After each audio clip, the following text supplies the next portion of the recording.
واضرب لهم مثل الرجلين جعلنا لأحدهما جنتين من أعناب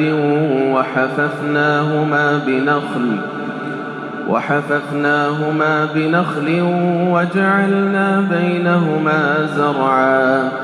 كلتا الجنتين آتت أكلها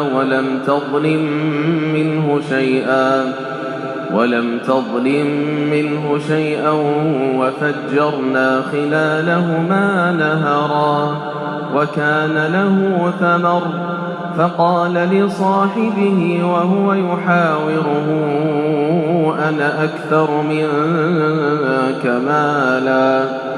أنا أكثر منك مالا وأعز نفرا ودخل جنته وهو ظالم لنفسه قال ما أظن أن تبيد هذه أبدا وما أظن الساعة قائمة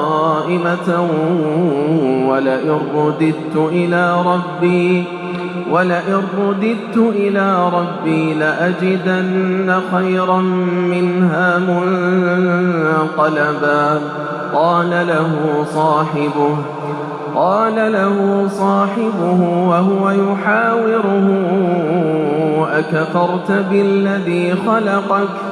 أكفرت بالذي خلقك من